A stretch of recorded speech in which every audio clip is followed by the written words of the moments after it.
And welcome to a special edition of EWTN's Bookmark. I'm Doug Keck, your host. EWTN's James Day recently visited the Napa Institute's 2024 Summer Conference, where he sat down with several popular authors to discuss their books. Here's a conversation James Day had with author David Bahnsen. And I'm pleased to be joined by David Bahnsen, who is an author, and we're going to talk about these books. He's the author of Full-Time, Work and the Meaning of Life, 2024, and Crisis of Responsibility, Our Cultural Addiction to Blame and How You Can Cure It. We'll talk about these, but David, thanks for being with me, first off. Well, thank you very much for having me. Tell me a little bit about what you're doing here at the Napa Institute Conference. Yeah, I'm actually speaking about this, the full-time book, this theology of work. I've done a lot with Napa over the years, including at their New York event, bringing other people from Wall Street, having a theology of finance, a theology of economics. These sort of worldview-centered things are passions of mine. And now at this Napa Institute event, I get to speak on my newest book about work, which is definitely what is animating me the most these days. Well, you're being modest because you are the keynote speaker. Ryan T. Anderson will be moderating the discussion, so you'll be speaking more about this theology of finance. Tell me a little bit about what you mean by that. It's fascinating. Oh, I think it's very important for believers to not have a skeptical cynicism about finance, to understand that capital is a means to an end. So we're used to talking about, we get comfortable with this idea of human flourishing, but we're a little gun shy about finance, about capital, and not realizing that all it is, it's not the end in of itself, accumulation of capital, but capital is a vital tool as a means towards this end of greater flourishing, greater opportunity, greater production of goods and services that meet the needs of mankind. This is a creational truth. Capital is a tool in making that happen, and I want to unpack that theology around financial markets more and more throughout my life. Let's take a step back first for audiences who may not be familiar with your work. Give us a snapshot of professionally your trajectory. So I spent many years as a managing director at Morgan Stanley, which is a very well-known investment bank on Wall Street. I started my own firm 10 years ago, and we run close to $6 billion of private wealth. And so we're handling asset management, investment concerns, full solutions provider, tax, estate planning for families. It's a combination of the two things I care about most. We're dealing with financial markets, which I love doing, but we're doing it on behalf of real people that have real needs, real solutions. It gives me an opportunity to work inside financial markets as a means to an end, and yet at the same time deal relationally with people. And that to me is what the whole deal is about. Now, speaking of full-time now, to whom do you dedicate full-time and why? I dedicate it to my late father. My dad passed away in 1995. He was only 47 years old. He lived a very full life up until that time, was a Christian intellectual, a philosopher, theologian, very accomplished apologist, dealt in the field of apologetics. And yet he taught me a world and life view of Christianity. And so my work in economics and finance is seemingly different than himself as an ordained minister and as an academic, and yet I think in a lot of ways it's very similar, that I'm trying to, in my life, live out the notion that Christ is Lord over all things. And that was a philosophical truth that I learned from my dad, and it was a theological truth. And my dad worked very, very hard, and that's why I dedicated the book to him. He was my model for what it meant to not only be a hard worker, but to be a hard worker in the context of this creational truth. How old were you when he passed? I was 21.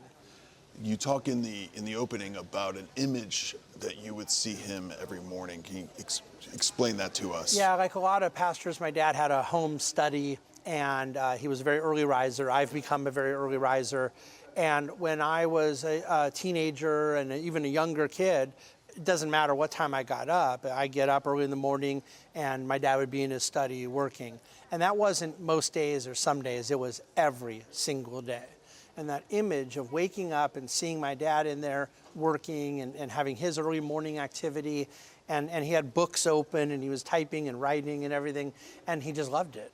And that image is one that now I'm 50 years old. I vividly can picture it from when I was 7 years old, still today, because it left an impression to me of someone who loved their work, who was doing it for the Lord rather than men. And it's one of the most amazing inheritances anyone could ever leave their kid. Now, the title Full Time is a play on another book. Tell us a little bit about that book and its significance, and then what you were intending to do with this one. Yeah, the book Halftime, Moving from Success to Significance, was a very popular book in evangelical circles. I think it sold 1 million copies, and it's used as sort of a small group type book that people work through, largely targeting middle-aged men, that they wanted them to say, hey, you've done your career thing now, but let's really look to pivot to a life of significance, a life of service. And it essentially pitted their career endeavors against the important things in life. And some of the book is well-intentioned, and some of it even has certain truths that I think are useful, but the message of the book I felt needed critique, because I don't believe it's true that all of us need to, at a halfway point of our life, re-pivot, that as if somehow the things we do in the first half of our life are not themselves significant to God. I think the things we do in real estate, in law, in technology, in agriculture, in these different domains are all part of the kingdom of God, and that we should not view them as sort of the transactional part of our life where we pay off our house and pay for our kids' college, but then we do meaningful things with some sort of Christian ministry in the second half of our life. I don't think that's what the Bible teaches.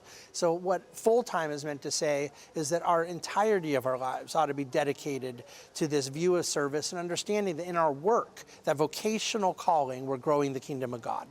I know we're teasing down the theme of the book here, yeah. But if you've read it, if you sit with it, it's very enlightening, because you come out right away and you say what the meaning of life is.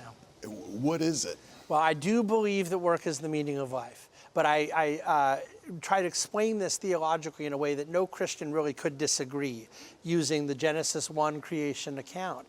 That if we understand that God made us and nobody else in His image, we are made in His image and likeness, and that bearing this image instilled in us a certain dignity and an elevated status. I think there's great theological significance in the grammar of God referring to us is very good. Even when the oceans and mountains and animal kingdom only got a good, we got a very good. And He defined for us in Genesis 1 what that meant. That the reason He was making us was to go rule over the earth, to cultivate it, to steward it, to be fruitful and multiply and fill the earth. That is not merely a procreative commandment. It is an economic commandment. How in the world are we to fill the earth with population without roads and without innovations and without infrastructure? We were to build a civilization. Cultivate, steward, dominion. These are all synonyms of work. Does that frustrate you when we look at that line from Genesis about be fruitful and multiply, and often it's seen as a reproductive line, and you probably want to be shouting up and saying, no, that's not all there is, what you're saying. I mean, do you feel that? And that's in verse 26 of Genesis 1. Even 27 and 28 have commandments or mandates that I think we truncate. It is a procreative commandment in verse 26. It's just not merely procreative. I want us to get the full non-abridged version of the creation mandate, that God was creating us for the purpose of co-creating with Him. God did not create the world completed. You and I are sitting right now at a beautiful resort. This resort was not built at creation, but every single bit of the raw materials that were used to create this were. God made the world with potential and asked us to now go co-create. That's our job. And the animal kingdom can't do it. It doesn't have the reason, it doesn't have the faculties, it doesn't have the ability to understand truth, beauty, and goodness. This is unique to mankind. It's part of our dignity as image bearers of God. And that, to me, is what I mean by the purpose of life being to work. You speak of a society hating achievement, an epidemic of no passion, no purpose, and no plan. Tell me a little bit more about that. Well, it does seem that this war on meritocracy is getting worse by the day, and it's frankly not only very bad theology, it's also un-American. I mean, the American ethos was rooted in a celebration of achievement. Today, a lot of the obsession with DEI, this concept of equity versus the opportunity society, an aspirational society, it seems to have a very covetous attitude against people who achieve things.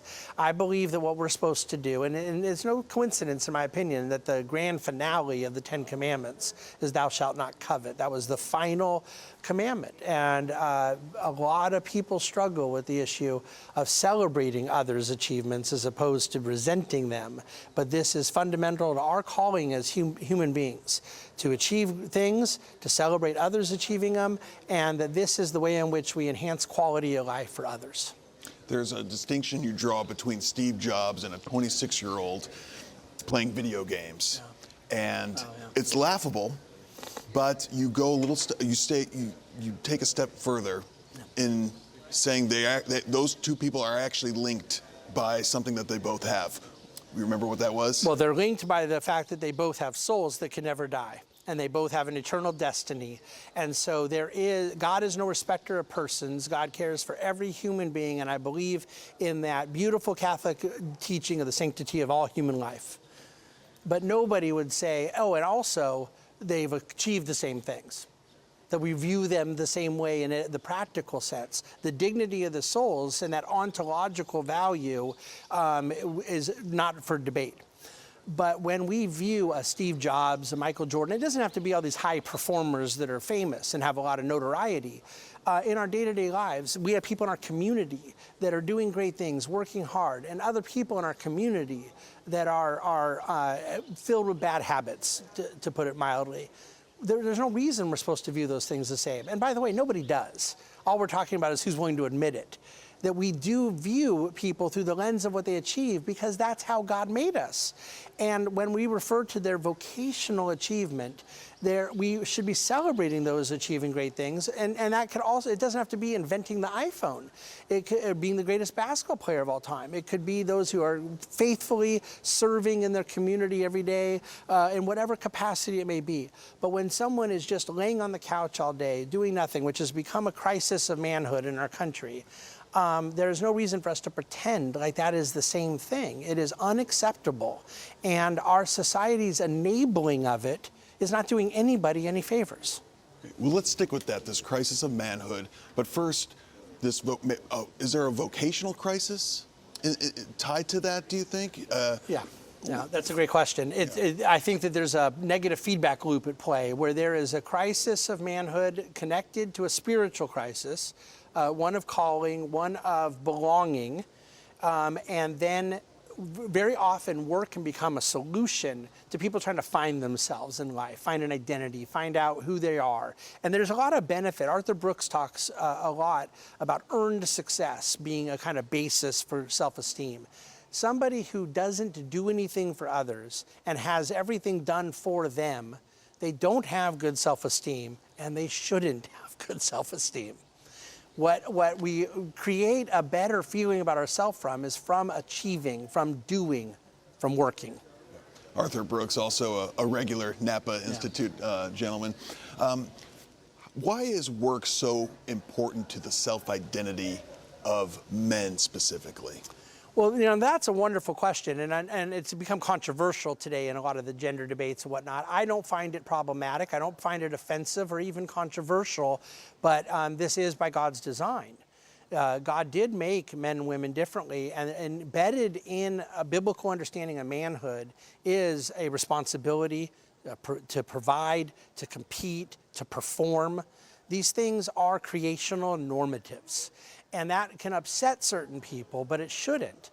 What it does is it carries with it a burden, a responsibility. The curses given to Adam and Eve were different in the garden. This is reasonably non-controversial. And so embedded in the way God wired men is this adventurism, I think competitive spirit is an appropriate way to say it. Now, this has nothing to do with the productive capacity of women, which is great, and anyone who's been around a highly productive woman knows what I'm referring to. But I think that when a man in particular, and that's where the epidemic lies right now, there is not a decline of women in the labor force, there's a decline of men in the labor force, and particularly able-bodied men. And that is unique to them not feeling shame. That if they're living at their parents' house till 30, they're not getting married, they're not providing for a child when they might get a woman pregnant, all of these things represent a social degradation that has not come at a cost. And I believe it needs to come at a cost. I was pleased to see you quote Pope John Paul II, one of my heroes. Tell me a little bit about what you gleaned from his advocacy of the dignity of work. Well, that encyclical, which I believe would be pronounced, you could do it better than I could, Laborem Exercens. Laborem Exercens, yeah, 1981. Right. 1981 is one of the most beautiful treatises of work I've ever read. And I think it carries with it an intellectual power that is very important, defining work subjectively around the human being as the subject of work, the worker, and arguing that work is transitive. In other words, some people would define work wrongly as just an activity. But what Pope John Paul II did is define it as transitive, meaning it's work extended towards an object, from a subject to an object. It's serving the needs of somebody else, producing goods and services. So if someone's just dropping pebbles up in the air and letting them hit the ground over and over, it's not work. But when we are extending some service, nobody will pay us to do that. Okay, work is something whereby we're meeting a human need, and it's done by a subject towards an object. And that transitive understanding of work that he laid out was powerful, and it's biblical, and it is deeply rooted in human anthropology. It gets to the heart of what we believe about the human person. Yeah. You also speak of a heresy in there, Gnosticism. Okay. Unpack that for us a little bit, who may not have read the book yet. What are you saying with this? Well, the long-standing heresy. It's definitely a long-standing heresy. In a lot of ways, you could argue it's the long-standing heresy. And I think that the belief that that there is some transcendent superiority in the spiritual realm and that there is an inferiority in the physical realm denies the incarnation of Christ. It denies the fundamental belief of God caring about the material world, that we do not merely exist as souls that can never die, which we do have, but also as embodied people in a world that God created with purpose.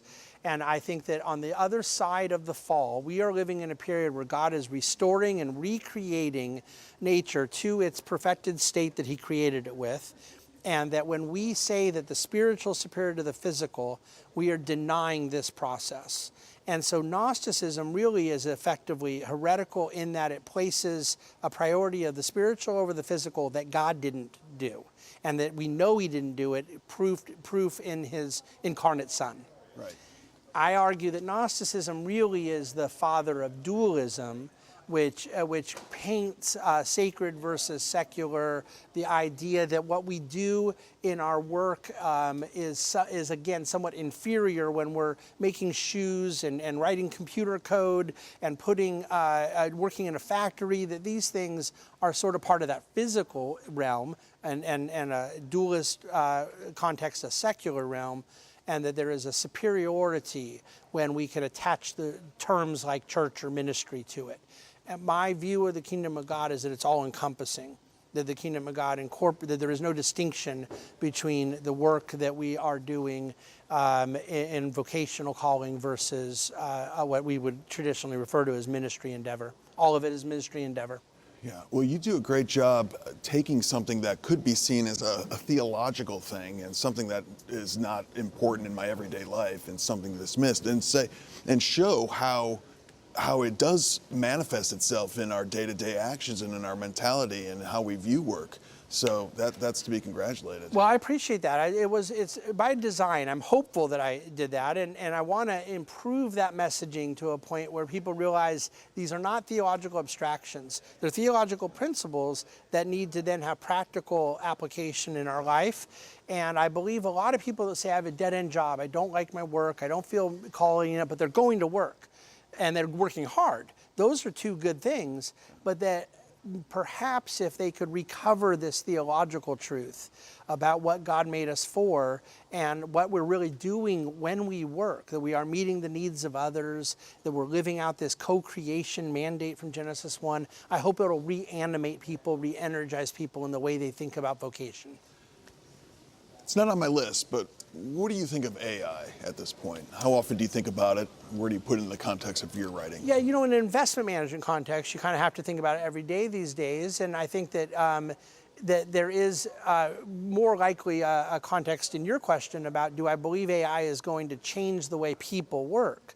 And I think all technological developments change the way we work. When we invented the wheel, which God didn't create the wheel. We created the wheel out of the raw materials of creation. The wheel was technology. Mankind starting fire was technology.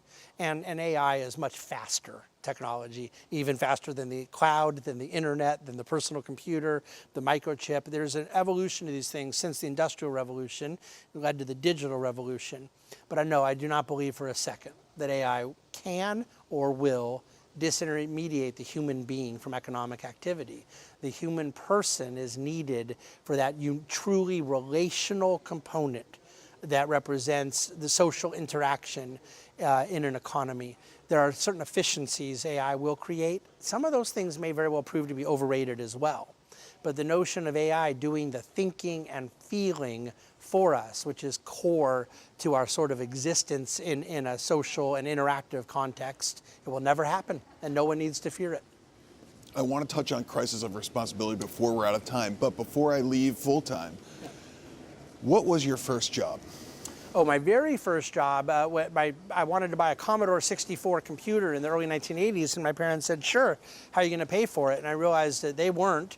And I was mowing lawns and washing cars throughout my neighborhood, just walking around the neighborhood trying to get people to pay me $5 to mow the lawn for them. And then once I was old enough to get a worker's permit in the highly regulated state of California, I worked at the Flying Fruit Fantasy, passing out little smoothie samplers to try to get people to go buy the fruit shakes, at this store in the mall. And so those were early positions, but I learned a great deal from both. And when you worked at Edwards movie theater, you remember how much you made an hour? $4.25 an hour. I remember it well, and that was a wonderful job because even though I only made $4.25 an hour, I got to be there for the opening weekend of Die Hard 2 and Dick Tracy, and it was a lot of fun. I remember getting to get my dad in free for some movies and free popcorn and all that, so it was a fun job. So tell me a little bit. Crisis of Responsibility was 2018. If I'm correct. I think, yeah, that's right. It came there. out in 2018. I finished writing in 2017. That's correct. What's been the reaction? First of all, just give us a brief overview of what you were going for in that work, first off. So initially, I began writing the book several years earlier to be a holistic critique of the way we were talking about the financial crisis of 2008. And I had been a managing director at Morgan Stanley through that period, and I read every book that ever came out about the financial crisis. And I realized quickly that there was more or less two narratives. There were different shades of gray, but there was basically a whole lot of books written saying the government caused it, the bad policy, the Fed, different things from the right, blaming them for the financial crisis, all of which had nuggets of truth to it.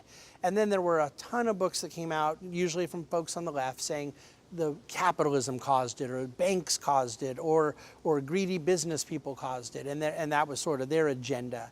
But there was not anything out that said, well, Main Street may have caused it, either Wall Street or K Street, but nobody talking about the individual responsibility of the people involved, that somehow banks lending a bunch of money to people and the people not paying them back, it was the bank's fault, as opposed to the individual's fault. And I found that to be very counterintuitive to the way I was raised. So I had to do all the research, really unpack it, and I do believe from the bottom of my heart that it is one of the greatest missed opportunities of the church, of a certain ethos and ideology out of the financial crisis, that it was not used as a call to individual responsibility, to take responsibility for our own lives, and that even worse, there's always been people that didn't pay their bills or walked away from obligations, but they usually were ashamed of it. The financial crisis was this paradigmatic shift in society where people were walking away from responsibilities, really for no good reason, and bragging about it on Friday night. And I think that was a crisis of responsibility that evolved into the whole book. So you think the church, for instance, as an institution of authority and moral authority, should have done more to its flock about calling the people to account for their actions then? I do. And I think that it's understandable that in a lot of sense there's economic ignorance often within the church, or there's a complexity that they may not want to touch. But yeah, as a general rule, if you have a whole lot of people in the church that are blindly speculating on real estate, and then the houses drop in value, and they all decide to walk away from the investment and just give the keys back, I think the church would have a moral responsibility to speak up to it. If anyone is in a church that did, in the moment of the financial crisis, speak to individual culpability, I never heard that sermon. Was full-time an attempt to answer some lingering thoughts or issues that you had from writing Crisis of Responsibility, or? Not directly, but it's a really good point, or a good question. I think it does connect, but I don't think that I was necessarily consciously thinking that way, but I believe that these messages build on one another, yes. And we're running out of time, but I want to ask, there was a quote in the book. You said the greatest civil rights issue of our day. Do you remember what that was? Sure. And can you tell us about it? Well, I argue in that case, school choice, that people talk about civil rights. They talk about the need for greater social justice. And many of us of faith have long believed that education is an important part of the way we raise our children and prepare them to live in this fallen world. But what we have economically is undebatable point that anyone of means has school choice. Okay, I can afford to put my kids in any school I want. There are people who are in the most troubled schools that also have the least economic resources. They don't have the ability to do so. And the reason being that we are told they have to use the taxpayer dollars go only towards one particular school. They cannot use them to perhaps go to a religious school, a charter school, parochial, different optionality. Choice has worked in all elements of the economy. And in this particular case, you're talking about something as vital as where people raise their kids. So I become a huge proponent of the school choice movement.